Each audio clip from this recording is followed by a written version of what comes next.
자, 그래서 조금 전까지는 어떻게 하면 순례자의 삶을 성공할 수 있나 하는 것을 베드로가 말씀을 했습니다. 허리띠를 떼어라. 하나님이 너희에게 올인했던 것처럼 너희도 하나님께 올인하고, 그리고 이 순례자의 길을 가는 동안 오로지 하나님의 말씀, 특별히 약속의 말씀에 집중을 해라. 마치 광야 시대 때 갈렙이 그랬던 것처럼 그렇게 해야 순례자의 삶을 성공할 수 있다라는 것을 말씀했습니다. 자, 그러면서 베드로전서 1장 18절에 이 온전히 이제 장차 주실 하나님의 그 은혜를 온전히 바랄지어다 했는데, 이제 이스라엘 백성, 하나님의 백성들이 받을 그 은혜가 얼마나 엄청난 것인가, 귀한 것인가, 얼마나 가치 있는 것인가 하는 것을 사도 베드로가 이 흩어진, 고난 중에 흩어진 자들에게 다시 한번 강조해서 말씀하는 것이 1장 18절서부터 하는 말씀입니다. 자, 너희들이 죄사함 받고 대속함을 받았는데 원래는 너희들이 아주 헛된 행실 속에서 살아가던 지렁이 같은 자들이고 한심한 자들이었는데, 그런 한심한 죄의 문제가 다 대속함 받은 것은 은이나 금같이 없어질 것으로 된 것이 아니고, 대속이라고 하는 것은 일종의 값을 주고 문제를 해결하는 게 이 대속이에요. 죄를 지은 사람의 그 죄값을 해결하기 위해서 값지불을 해야 돼. 근데 세상에 가장 값진 것은 뭡니까? 은이나 금이에요. 근데 은이나 금도 없어질 거예요. 근데 우리의 이 대속함 받은 것은 없어질 은과 금 같은 것이 아니고 뭐냐? 흠없고 점없는 어린 양 같은 그리스도의 보배로운 피로 된 것이다. 이 그리스도가 누구입니까? 근본 하나님과 본체셨어요. 그리고 예수님에게는 흠도 없고 점도 없어요. 근데 그분이 우리를 위해서 대신 피를 흘려 주었어요. 그 피값이 얼마나 엄청나겠습니까? 바로 우리의 대속함은 이런 엄청난 가치 지불을 통해서 이루어진 것이다 라고 지금 이야기하고 있습니다.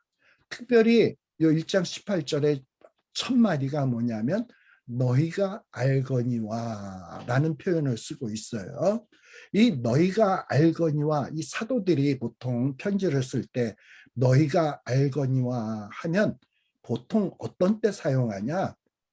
어떤 기독교의 가장 센 기초적인 신앙에 대해서 언급할 때, 그리고 기독교의 가장 표준이 되는 가르침을 언급할 때, 이거는 그리스도인이라면 모를 리가 없는 아주 가장 기본적인 지식, 너희가 이미 다 안다, 이걸 얘기할 때 너희가 알거니와 라는 거예요.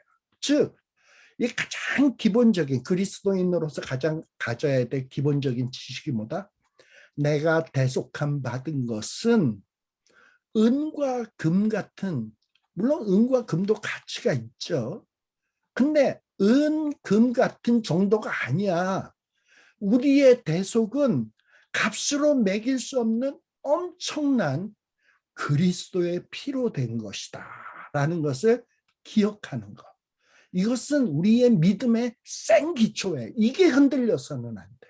아, 내가 이렇게 대속함을 받은 것은 이런 엄청난 가치 지불을 통해서 내가 대속함 받은 거구나 라는 것을 정말 깊이 자각을 하고 있어야 돼요.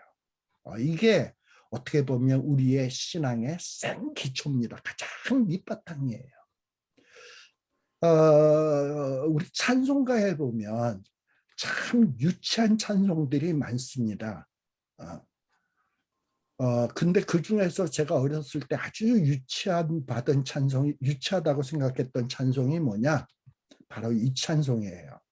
후렴에 보면 속죄함 속죄함 주 예수 내 죄를 속했네 할렐루야 소리를 합하여 함께 찬송하세 그 피로 속죄함 얻었네. 어렸을 때 이 찬송을 부르면서 딱 무슨 행진곡 같다.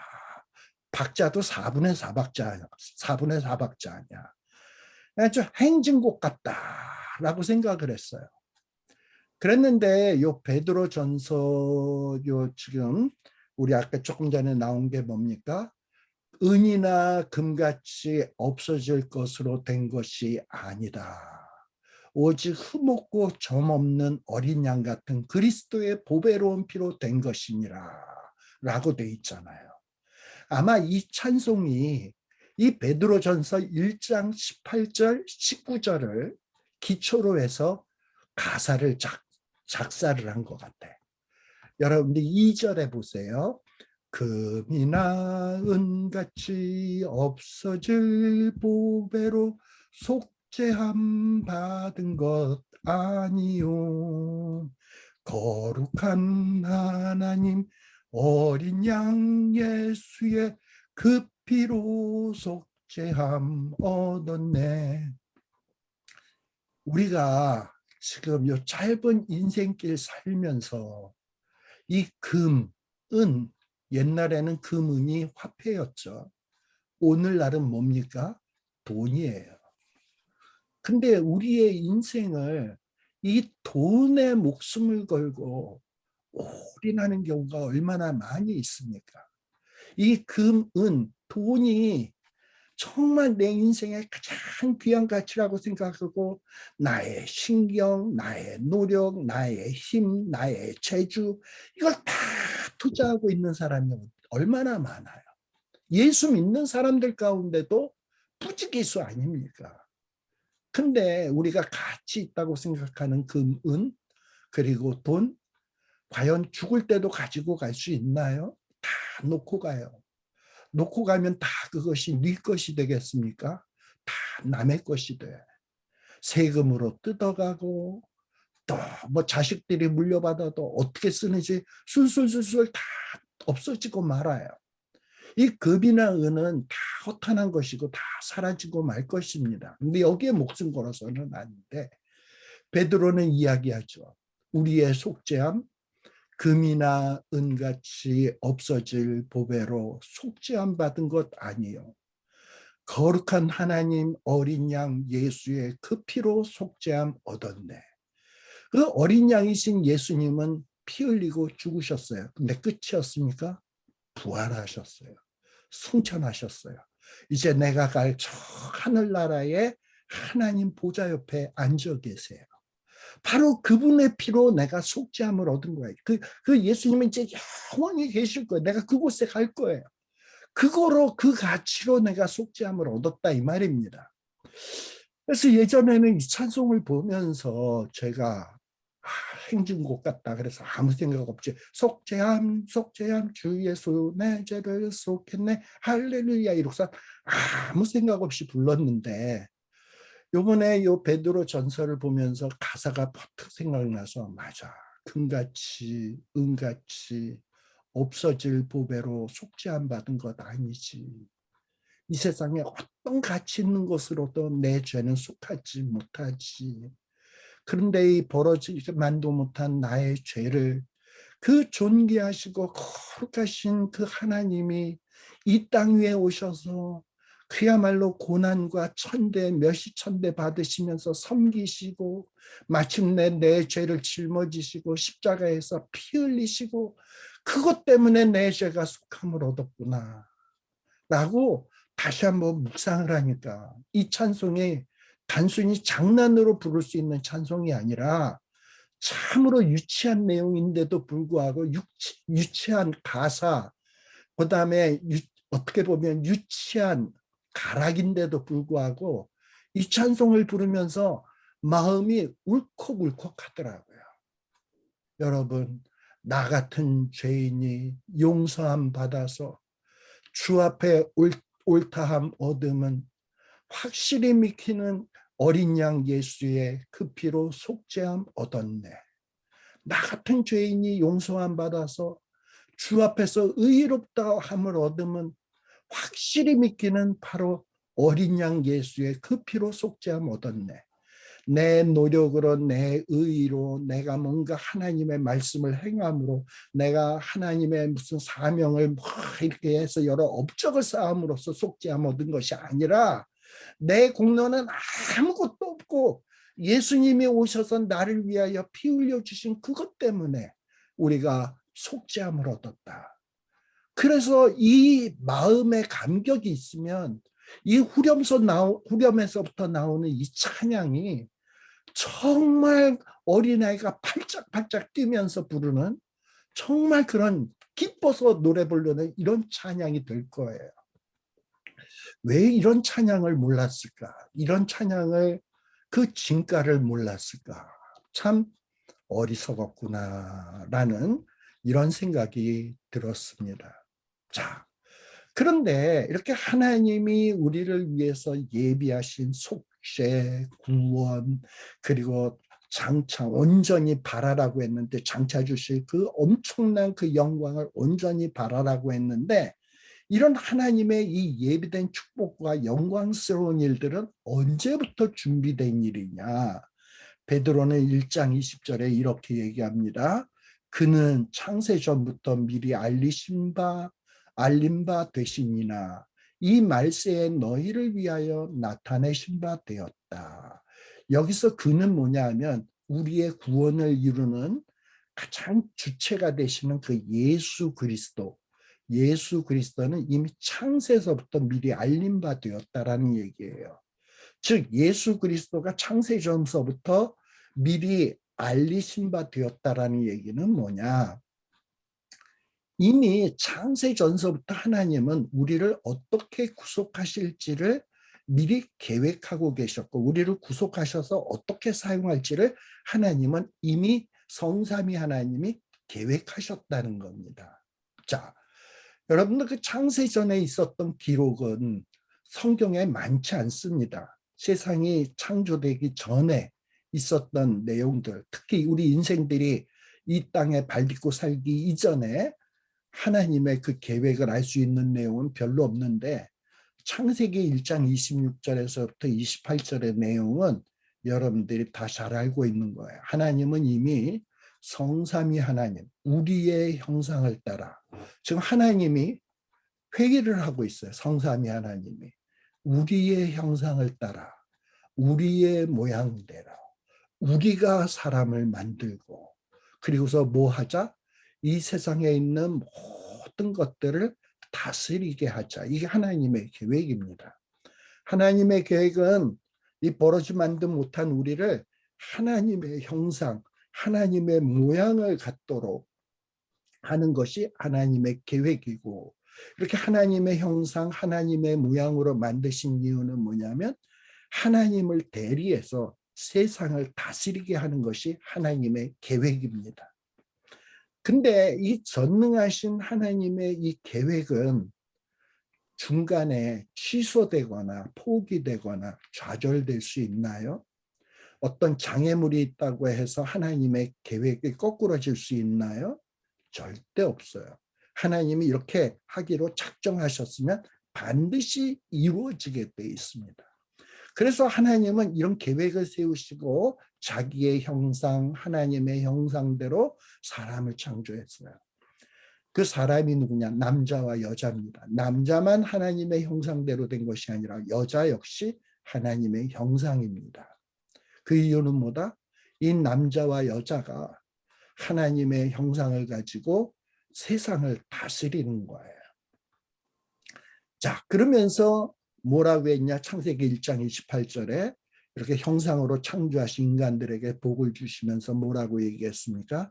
땅에 있는 모든 생물들을 정복하고 다스려라 라고 하나님이 명령을 하셨습니다.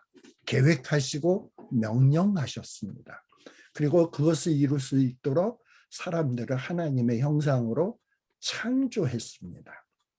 그런데 이것이 그만 좌절될, 그야말로 이 하나님의 계획이 수포로 돌아갈 뻔한 일이 생기지 않았습니까? 그게 뭐냐? 사람들이 선악을 알게 하는 나무를 따먹고 범죄했고, 그리고 하나님의 형상으로 지음받은 사람들이 짐승의 형상을 만들어 놓고 그 앞에 절을 하고 범죄하기 시작했잖아요. 그럼 이런 인간의 범죄로 말미암아 하나님의 계획이 좌절되거나 포기되거나 무효화되거나 이럴 수 있겠습니까? 없죠. 성삼위 하나님은 이걸 절대 용납할 수가 없어. 그래서 이미 창세 전서부터 이 뭐냐, 만일에 이런 문제가 발생됐을 때는 우리 인간이 연약하니까 범죄하고, 그리고 하나님의 계획을 수포로 돌아가게 만드는 이런 잘못된 행동을 할 수 있는데, 그것을 무효화되지, 그 하나님의 계획에 무효화되지 않도록 하기 위해서 예비되신 분이 누구냐? 예수 그리스도예요. 예수 그리스도가 어떻게 예비되었냐? 인간이 범죄했을 때 인간의 죄짐을 지고 죄 문제를 대신해서 짊어지고 죽으시기로 이미 창세전서부터 예비되었다 이 말입니다. 그리고 그 예비된 계획이 제일 처음에 드러난 때가 언제냐? 아담과 하와가 범죄하고 나자마자 이 뱀에게 하는 저주에서 하나님은 분명히 선포했죠. 여자의 후손이 뱀의 머리를 상하게 할 것이고, 뱀의 후손은 여자의 발꿈치를 상하게 할 것이다. 즉 어떤 이 죄의 문제, 사탄의 문제를 깨부시는 것은 누굴 통해서 이루어질 거다, 해결될 거다? 여자의 후손을 통해서 이루어질 것이다라는 것을 이미 창세전부터 계획하시고 알려주시고 구약 성경에 여러 모양으로 예언되어져 왔어요. 근데 이분이, 이 예수님이 마지막 때에 육신을 입고 이 땅 위에 신이 나타나셨어요. 인간들의 눈에 볼 수 있는 분으로 나타나셨습니다. 바로 지금 이 얘기를 1장 20절에 하고 있는 거예요. 여러분, 그 베드로에 대해서 제가 얘기를 좀 했죠. 이 베드로는 참 다혈질적이고, 그리고 나서기 좋아하고 이랬던 사람인데 많은 실수도 했다고 했습니다. 근데 특별히 이 베드로가 예수님이 십자가에 못 박히시고 난 다음에 정말 충격을 먹었던 것 같아요. 물론 베드로가 예수님을 멀찍이 따라갔고, 예수님이 재판받을 때 예수님 모른다고 부인했고, 예수님이 예언한 대로 닭이 울자마자 닭 울기 전에 3번 부인한다 그랬는데 닭이 3번이나 우는 것을 보면서 자기의 죄가 생각나서 회개하고 막 눈물로 이러긴 했지만, 그런 이후에도 예수님이 죽었다라고 생각을 하니까 베드로가 너무나도 낙심이 되었습니다. 그래서 베드로는 어떤 모습을 보이느냐 하면, 잠시 성경을 잠깐 제가 화면을 옮기도록 하겠습니다.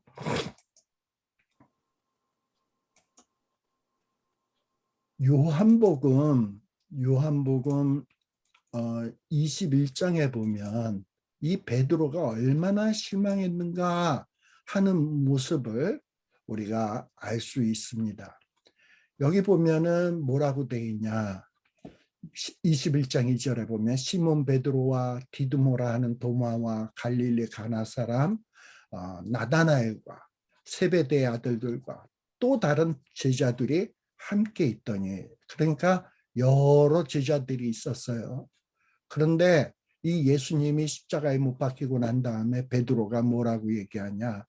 21장 3절에 보면 여기가 중요해요. 시몬 베드로가, 야, 이제 뭐 예수님 돌아가시고 십자가에 못 박히시고 이랬는데 나는 이제 물고기 잡으러 가려고 한다. 그러고서는 옛날로 돌아가겠다.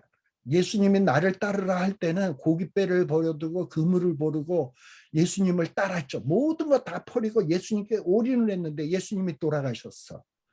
그러다 보니까 아유, 나 이제 옛날로 돌아갈랜다 하고서 옛날로 돌아가겠다고 낙심하고 갈릴리로 돌아가려고 합니다. 그랬더니 다른 제자들도 뭐라고 얘기합니까? 그래, 우리도 옛날로 돌아갈래. 이러고서는 다들 돌아갔어요. 그래가지고 뭐 했냐? 돌아가서 갈릴리 바닷가에 가서 배에 올라가가지고 고기 잡기 시작하는데 밤새 아무것도 잡지 못했다. 옛날에는 고기 잘 잡던 선수들인데 이런 자들이 옛날 생활로 돌아가가지고 밤새도록 해서 아무것도 못 잡았다.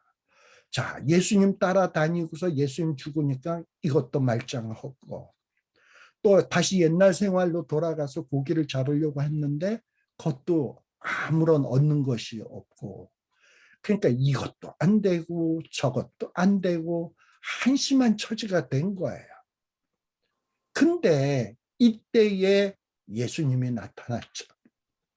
그리고 21장 6절에 보면 그물을 배 오른편에 던져라. 그리하면 잡으리라 해서 던졌더니 그물을 들 수 없을 정도로 고기를 잡았습니다. 여러분, 이 비겁했던 베드로가 그리고 이렇게 절망 속에 빠져 있었던 베드로가 그렇게 십자가에 거꾸로 죽을 만큼 정말 이런 엄청난 베드로로 바뀌어지게 된 이유가 무엇입니까? 부활의 예수님을 만났기 때문이다. 예수님이 죽은 줄만 알았는데 죽고 그것으로 끝난 줄만 알았는데 죽은 권세를 깨뜨리시고 부활하셔서 영광의 몸으로 부활하시고 무속까지 깨뜨려 보시고 오른쪽에 그물을 던져라라고 지시하시는 그 예수님의 모습, 그렇게 해서 던졌더니 엄청난 고기들이 올라오는 모습을 보면서 베드로는 예전에 그 나약하던 모습이 샥 사라지고 그야말로 용기 백배한 베드로로 바뀌어지게 되었습니다. 바로 이런 예수님의 영광의 모습의 예수님을 베드로에게 나타내 보여주신 거예요. 베드로는 예수님이 죽으신 예수님으로만 알았었는데 그저 어떤 인간 선생으로서 훌륭한 분으로 알고 이분에게 올인해보자 하고 따라다녔는데 실망하고 낙심했었는데 그래서 다 때려치고 이제 옛날로 돌아가자 작정을 했었는데 이 예수님이 죽으셨을 뿐만 아니라 부활하시고 예수님에게 베드로에게 나타나서 엄청난 기적을 보여주셨거든. 그리고 그 영광의 주님을 보았거든. 그런 모습을 보고 난 다음에 베드로는 뒤집어졌습니다. 뭐 요즘 우리 아이가 달라졌어요. 뭐 이런 말이 있는데 베드로가 달라졌어요. 그렇게 겁 많고 비겁하고 계집 여종 앞에서도 쩔쩔매던 이 베드로가 이제는 십자가에 거꾸려 못 박혀 죽는 것도 두려워하지 않는 이런 용기백배한 사람으로 바뀌어졌다. 뭘 바길래? 무엇이 베드로를 그렇게 바꿔놓았던가 하는 거예요. 창세전서부터 우리가 죄를 지었을 때 어떻게 구원해서 우리를 어떻게 사용할 것인가 하나님이 계획했거든요. 우리를 하나님의 형상으로 만들어서 모든 것을 다스리도록 하자. 그리고 만일에 사람들이 연약해서 범죄하게 되면 그 문제를 하기 위해서 예수님이 이 땅 위에 와서 섬기는 종이 되어서 죄짐을 지고 우리를 위해서 대속의 죽음을 죽어야 된다. 근데 그런 대속의 죽음을 죽으셨던 예수님을 하나님이 살리시고 또 그 살리신 그 예수님의 그 사역을 성령님이 믿게 하시고 그렇게 해서 우리를 하나님의 형상으로 회복하시고 하나님의 형상으로 회복해서 우리를 뭘 만드시려고? 하나님의 그 아름다운 덕을 선전하려고 땅을 정복해서 하나님의 아름다운 덕을 선전하고 그리고 이 땅을 하나님의 뜻으로 다스리도록 하기 위해서 하나님의 미리 다 계획을 했다 이 말이죠. 그래서 사도 바울은 깨달은 거야. 아, 나는 하나님의 택하신 족속이로구나.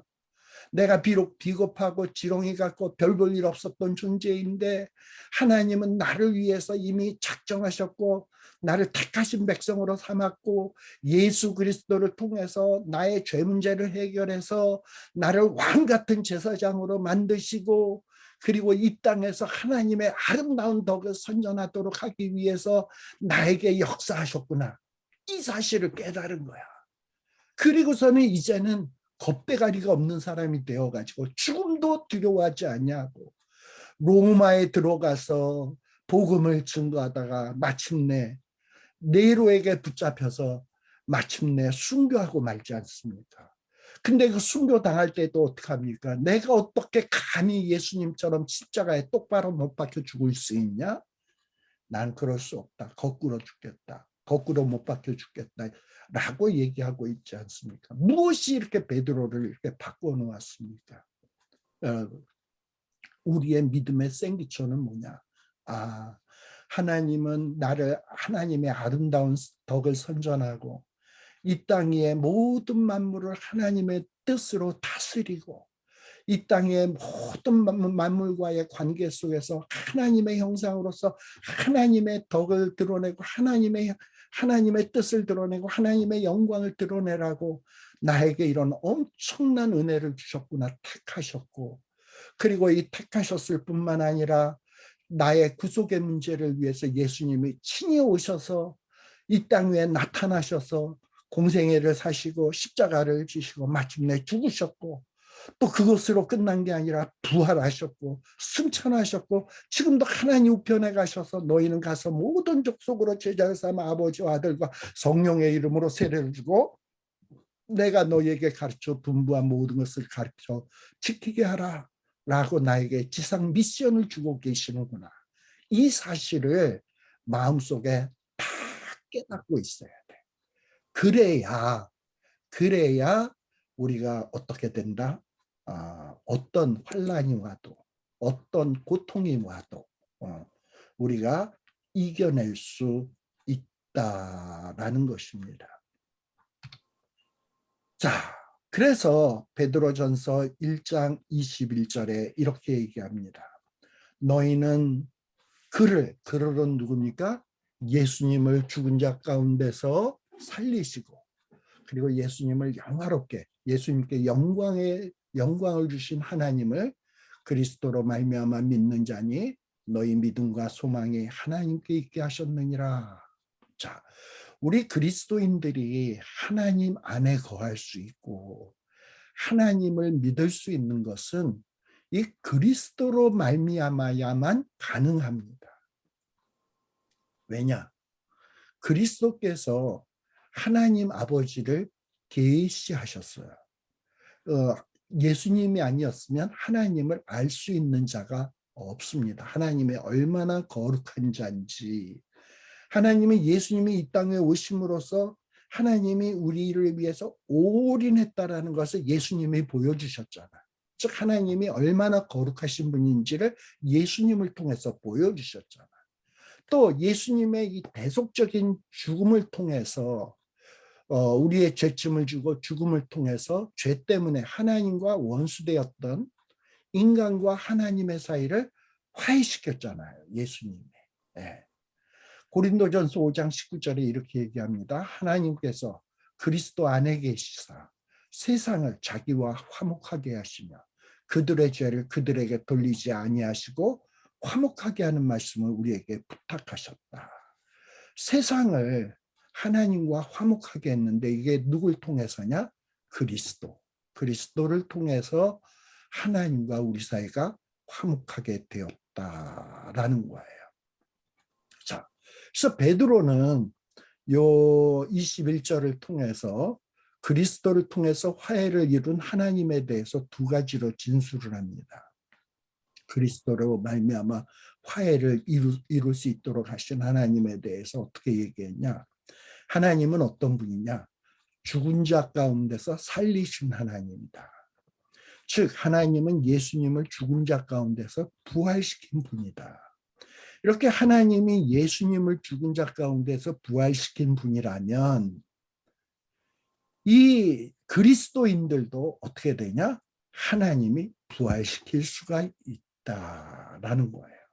예수님도 고난 중에서 십자가에 죽으셨지만 사명 감당하시고 죽으셨지만 하나님은 그렇게 내버려 두지 아니하시고 부활하셨어요. 지금 전 세계에 흩어져서 생고생하고 있는 흩어진 자들에게 베드로는 얘기합니다. 너희들 지금 생고생해? 예수님도 고생했어. 그런데 예수님은 그 고생하는 중에서도 자기의 사명을 다 감당하셨어. 마침내 십자가에 죽기까지 그 사명을 감당하셨어. 하나님이 그런 예수를 내버려 두더냐? 아니야. 돌아가셨던 그 예수님을 영광의 몸으로 부활시키셨어. 그렇다면 지금 고난 중에 흩어져 있는 너희들이 그 고난 중에서 흩어져서 주님께서 맡기신 사명을 눈물 뚝뚝 흘리면서 피땀 흘리면서 정말 채찍에 맞으면서 너희들이 그 사명을 감당한다면 하나님이 그저 외면하고 가만히 있겠냐? 예수 그리스도를 부활했던 것처럼 너희들도 부활시키실 거고, 예수님을 영화롭게 만들었던 것처럼 너희들도 영화롭게 하실 것이야 라는 것을 지금 이 베드로는 이야기하는 겁니다. 또 이 두 번째는 뭐냐? 하나님은 어떤 분이냐? 예수님을 죽은 자 가운데서 살리신 분일 뿐만 아니라 영광을 주신 분이다. 하나님께서 예수님을 죽은 자 가운데서 부활시킬 뿐만 아니라 영광을 주셨다. 마찬가지로 흩어진 자들이 주의 사명을 감당하다가 죽임당한다 할지라도 부활할 것이고, 예수님에게 영광을 주셨던 것처럼 너희에게도 미래의 영광을 얻게 될 것이라는 것을 보증해 주고 있는 거예요. 이게 지금 베드로의 메시지입니다. 여러분, 저와 여러분들은 흩어진 자입니다. 한국을 떠나와서 이 미국 땅에서 이민 생활하고 있습니다. 뭐 여러분들이 한국에서 초등학교 다닐 때 내가 이 미국의 캘리포니아에 와서 이렇게 살 것이다 라는 거 계획하신 분 있나요? 내가 원하든 원치 않든 혹은 부모님의 손에 끌려서든 아무튼 어떻게 하다 보니까 여기까지 왔잖아. 한국으로부터 흩어졌어. 또 여기에서의 삶은 만만한가요? 살기가 계획한 대로 다 되고 계신가요? 힘들고 어려운 일은 없나요? 고통스러운 일은 없나요? 있잖아. 근데 그 가운데서 세상 사람처럼 한숨만 푹푹 쉬면서 살아야 되겠습니까? 아니죠. 내가 비록 힘든 이 순례자의 삶, 흩어진 자의 삶을 살고 있지만, 내 가는 길에 괴로움이 있고 고난이 있고 힘든 일이 있지만, 주님 앞에 서는 그날까지 하나님이 나를 하나님의 형상으로 만드셨고, 그리고 나에게 이 땅을 다스리는 이런 목적을 위해서 나를 이 땅 위에 보내셨는데 이 일을 감당해야지. 흩어져서 뿌려진 씨앗처럼 이 땅에 흩어져 뿌려져서 내가 썩어짐을 통해서 싹을 틔우고 거기서 30배, 60배, 100배의 결실을 맺는 삶을 살아야지. 그러면은 내가 그렇게 썩어지는 것으로 끝나느냐? 아니다. 하나님이 나를 죽은 자 가운데서 살리실 것이고, 예수님을 죽은 자 가운데서 살리시고 영광을 주셨던 것처럼 나 역시 죽은 자 가운데서 살리시고 나에게 어마어마한 영광으로 보상해 줄 것이다라는 이 산소망, 이 산소망을 가지고 살아가는 겁니다. 소망이면 소망이지 무슨 산소망인가 라는 생각이 들죠. 뭐 요즘 그 뭡니까? 그 긍정의 힘? 나는 할 수 있다. 나는 할 수 있다. 할 수 있다 100번 외친다고 할 수 있나요? 그건 그냥 희망사항이야. 근데 이 소망 앞에 산소망이라는 건 뭐냐면 우리가 믿는 것은 그냥 자기 최면이 아니라 그대로 이루어진다는 거예요. 반드시 그렇게 이루어진다는 거예요. 그래서 하나님이 내가 사명 감당하고 끝까지 눈물을 흘리며 고통 중에서도 낙심치 않냐고 꿋꿋하게 살아가면 살리실 것이다. 영광의 보상을 주실 것이다 라는 것을 소망하는 것은 그야말로 산소망이야. 세상에서 할 수 있다 할 수 있다 하는 것과는 게임이 비교가 되지 않는 거예요. 이런 산소망을 가지고 살아가는 것입니다. 바로 이런 얘기를 베드로가 하고 있고 이런 얘기를 누구도 하고 있냐? 사도 바울도 이야기하고 있습니다. 사도 바울은 로마서 8장 17절에 자녀이면 또한 상속자, 하나님의 상속자요. 그리스도와 함께 상속자니. 그리스도도 하나님의 아들이잖아.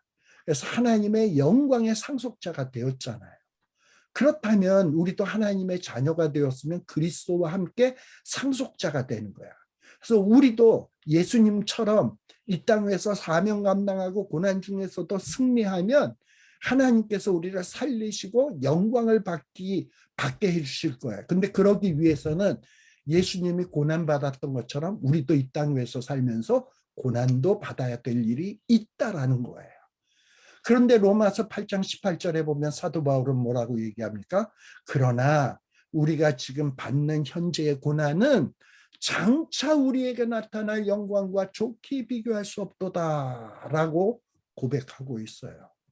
여러분, 고난 중에 있으면 하나님 앞에 이런 기도를 해야 돼요. 하나님, 사도 바울에게는 장차 나타날 영광을 보여주셔서 현재의 고난을 이겨낼 수 있는 힘을 주셨는데 나에게도 그런 힘을 주시옵소서라고 기도해 보세요. 하나님께서 그런 능력을 주시리라 믿습니다. 자, 하나님이 만세전서부터 계획하신 일이 뭡니까? 하나님의 사람들을 하나님의 형상으로 만들어 가지고 이 땅을 다스리는 일이에요. 여러분, 아들은 아버지의 형상으로 만들어진 자들입니다. 우리들은 누구냐? 하나님의 아들, 딸들이에요. 근데 이 세상의 피조물들은 뭐냐? 우리를 하나님의 형상으로 지음받은 하나님의 형상을 드러내는 자들이 우리를 좀 다스려줬으면 하는 것이 피조물들의 바람입니다. 왜냐? 그게 하나님의 원래의 계획이었으니까. 사람은 하나님의 형상으로 만들고 그리고 그 하나님의 형상으로 만든 자들에게 너희가 만물을 땅에 있는 것이나 모든 것에 있는 것들을 다 정복하고 다스리라고 하나님이 선포하셨잖아요. 그게 하나님의 계획이거든. 그래서 피조물들도 그렇게 되기를 기대했거든. 그런데 사람들이 어떻게 됐냐? 하나님의 형상을 다 망가뜨리고 하나님의 형상으로 지음받은 자들이 짐승의 형상을 만들고 오히려 짐승을 숭배하는 모습을 보이고 이러다 보니까 이 피조물들도 탄식을 하고 있단 말이죠. 아유, 저 인간들이 저 왜 저래? 하나님의 형상으로 지음받았던 것들이 우상이나 숭배하고 저렇게 뭐 동성연애나 했었고 짐승 이하로 사니 저런 것들에 우리가 지배를 받다니 해서 피조물들이 탄식을 한다니까. 8장 22절에 보세요. 피조물이 다 이제까지 함께 탄식하며 함께 고통을 겪고 있는 것을 우리가 아느니라. 그러면서 피조물들이 바라는 것은 뭐냐? 8장 21절. 바라는 것은 피조물들도 썩어짐의 종노릇한 데서 해방되어서 하나님의 자녀들의 영광의 자유에 이르는 것이니라 라고 이야기하고 있어요. 자, 이거 보면 로마서의 얘기나 베드로의 얘기가 같은 이야기 아닙니까? 이 하나님의 계획이 뭔지 그리고 하나님의 아들들이 얼마나 영광스러운 존재인지 알 수 있잖아요. 자, 그런데 우리가 아까 제가 산소망이라 그랬잖아요. 산소망이 있는데 이 산소망은 어떤 거냐? 아직 우리 눈에 볼 수 있는 게 아니야. 온전히 바랄지어다라고 했어요. 장차 올 영광을 온전히 바랄지어다 그랬어요. 아직 이루어지지 않았어. 우리 눈에 보이지도 않아. 그래서 여기 뭐라 그러냐? 보이는 소망이 소망이 아니다. 보이는 소망은 소망이 아니에요. 보는 것을 누가 바랍니까? 눈앞에 뻔히 보이는데.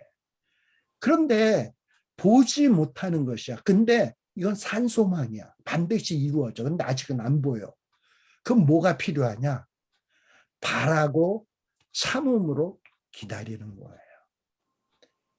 AD 64년에 네로의 핍박으로 흩어진 자들이 300년을 참았어요.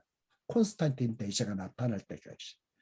313년이 되어서야 로마가 기독교로 공인이 되고 기독교가 허용이 되기 시작을 했습니다. 그야말로 300년 동안 무덤 속에서 참음으로 기다렸습니다. 보지 못하는 것을. 자, 그러니 보지 못하죠. 아직 고통은 있죠. 이거 얼마나 힘들겠습니까? 또 거기에다 우리는 연약하죠. 지렁이 같죠. 하나님 그거 아신다니까. 그래서 로마서 8장 26절에는 뭐라 그러냐? 하나님도 아세요. 그래서 성령 하나님도 이 보이지 않는 상황 속에서 고난 중에서 허덕이고 있는 우리의 연약함을 어떻게 한다? 도우시나니.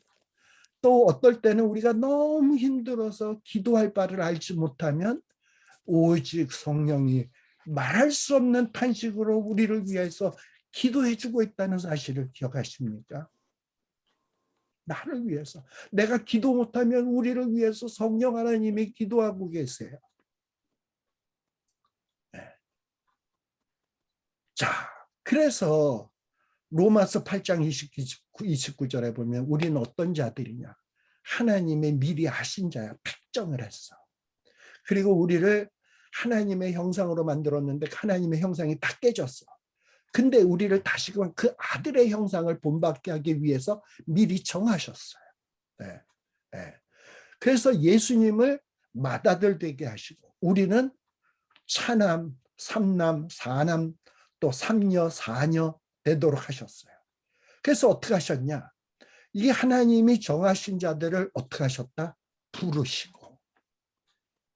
부르실 때 누가 이렇게 불러주셨나요? 성령 하나님이 나에게 깨우침을 주시고 복음을 듣게 하시고 믿게 하셔서 우리를 부르셨어요.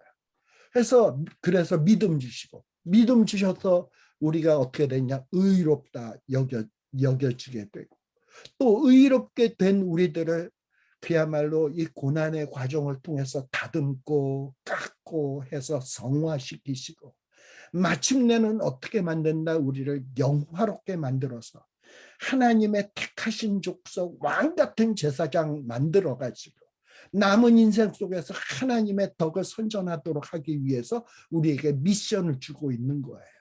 이게 하나님의 계획이고 우리를 향하신 뜻이라니까. 그래서 로마서 8장 31절에 그런즉 이 일에 대해서 우리가 무슨 말을 하리요? 하나님이 이렇게 성삼위 하나님이 우리를 그야말로 성부는 성부대로 성자는 성자대로 성령은 성령대로 우리를 위하고 있다면 뭐 이 세상에 어떤 고난 고통이라 할지라도 그것이 어떻게 우리를 대적할 수 있겠는가. 로마서 8장 32절에 하나님은 이렇게 나를 하나님의 형상을 회복시키기 위해서 자기 아들을 아끼지 아니하시고 그 모든 것을 내어주시니까 어찌 그 아들과 함께 모든 것을 우리에게 은사로 주지 않겠느냐라고 말씀하고 있어요. 약속 아닙니까? 이 약속 붙드는 거예요. 힘들 때마다 맞아. 하나님이 날 구원하기 위해서 아들까지 내어주셨지. 내가 뭐라고 아들을 나를 위해서 내어주셨지. 그렇다면 하나님은 나를 주님을 부활시켰던 것처럼 나도 부활시킬 것이고 주님을 믿고 주님에게 접붙임 받은 나를 주님을 영화롭게 했던 것처럼 나 역시 영화롭게 해주시겠지. 그것을 바라볼 수 있어야 돼요. 아마 사도 바울은 보이지 않지만 인간의 육신의 눈으로는 보이지 않지만 약속의 말씀에 의지해서 영의 눈을 떠서 바라보니까 야, 현재의 고난은 장차올 영광과 좋게 비교할 수 없구나라는 것을 그야말로 마음속에 깨닫게 된 거예요. 자, 우리는 이런 놀라운 산소망이 있는 자들입니다. 그리고 우리는 예수 그리스도의 보혈로 속죄함 받았고 깨끗해진 사람입니다. 이제 우리는 뭐 할 수 있는 사람이냐? 이 땅 위에서 하나님의 아름다운 덕을 선전할 수 있는 자격과 그리고 하나님으로부터 그렇게 할 수 있는 능력을 공급하고 있는 사람이에요. 그래서 베드로는 너희들이 이제 구원받았고 대속함 받았고 그리고 하나님의 그 백성이 되었다면 하나님의 자녀가 되었다면 이제는 더욱더 너희 영혼을 깨끗게 하여 거짓이 없이 형제를 사랑해라. 자, 하나님도 세상을 이처럼 사랑하사 자기 독생자를 내어주셨어요. 이게 하나님의 거룩이라 그랬죠. 자, 이렇게 하나님의 아들이 되었다면 너희들도 너희 형제를 하나님이 우리를 사랑해서 예수 그리스도를 자기의 모든 것을 내어주셨던 것처럼 너희들도 형제를 사랑해라. 하나님이 우리를 사랑한 것처럼 너희도 형제를 사랑해라. 하나님이 마음으로 뜨겁게 우리를 사랑했던 것처럼 너희도 형제를 뜨겁게 사랑해라. 그렇게 해서 이 땅 위에서 그 하나님의 그 사랑을, 너희의 사랑을 통해서 하나님의 사랑을 보여줘라 라고 얘기하고 있는 거예요. 여러분, 우리의 남은 인생을 어떻게 살겠습니까? 사도 베드로는 이런 여러 약속들과 귀한 말씀을 하면서 뭐라고 얘기합니까? 너희가 거듭난 것은 썩어질 씨로 된 것 아니다. 너희 세상의 금과 은은 다 헛되고 없어지겠지만 없어지지 않는 것이 있는데, 살아있고 항상 있는 것이 있는데, 그게 뭐다? 하나님의 말씀이다. 모든 육체는 풀과 같고 모든 영광은 풀의 꽃과 같으니 풀은 마르고 꽃은 떨어지되 어떻다? 주의 말씀은 세세토록 있도다 하였으니 너희에게 전한 복음이 이 말씀이다. 무슨 얘기입니까?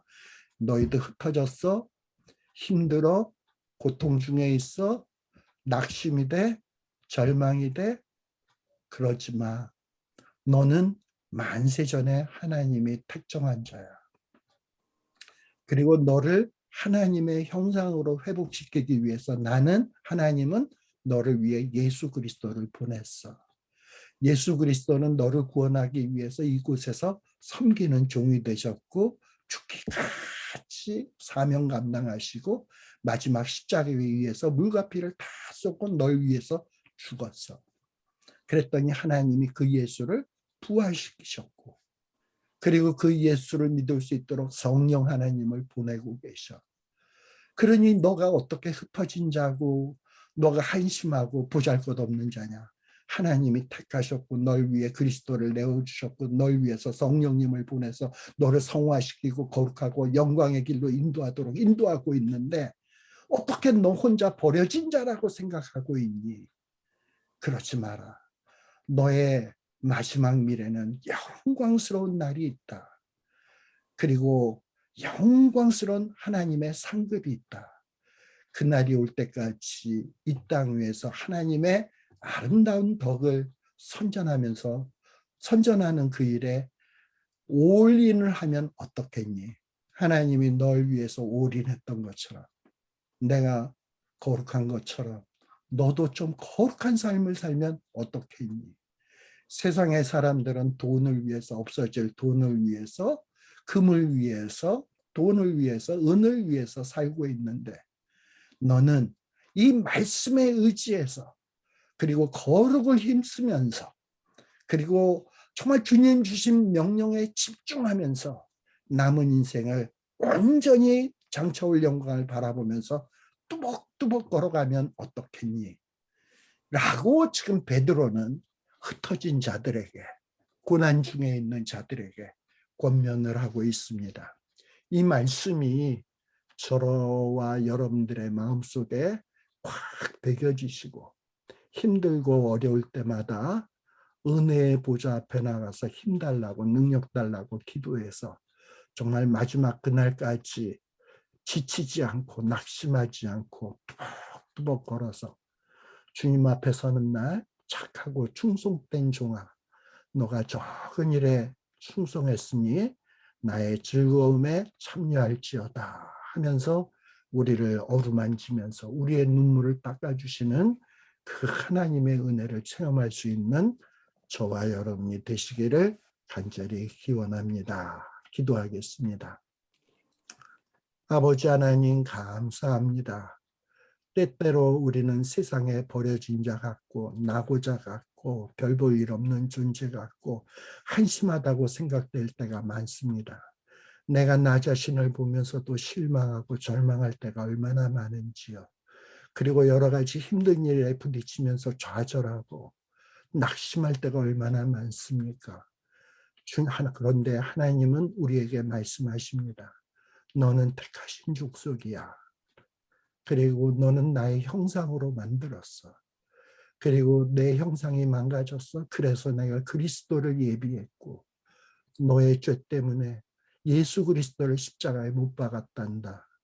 그리고 그 예수를 부활시켰고 영광에 이르게 했고, 너도 예수 그리스도의 뒤를 따르면 예수 그리스도를 부활시킨 것처럼 너도 부활할 것이고 그 주님의 영광에 너도 동참할 거야.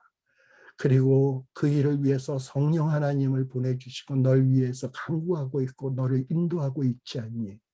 너는 혼자가 아니야. 내가 함께한다. 두려워 말라. 나의 의로운 오른손으로 너를 붙들리라. 강하고 담대하라. 라고 약속의 말씀들을 주십니다. 하나님, 이 말씀으로 우리가 허리띠를 동이게 하여 주시옵소서. 하나님이 우리를 위해서 거룩하셨던 것처럼, 우리를 위해서 올인했던 것처럼 우리도 하나님을 위해서 올인하게 하여 주시고, 이제 남은 인생을 주님께서 우리에게 남기신 그 명령에 집중하며 한눈 팔지 아니하고 하나님이 그어준 그 가야 될 길을 향하여 좌로나 우로나 치우치지 아니하고 뚜벅뚜벅 걸어가는 정말 아름다운 순례자들이 되게 하여 주시옵소서. 예수님 이름으로 간절히 기원드리옵나이다. 아멘. 아멘. 이상으로서 마치도록 하겠습니다.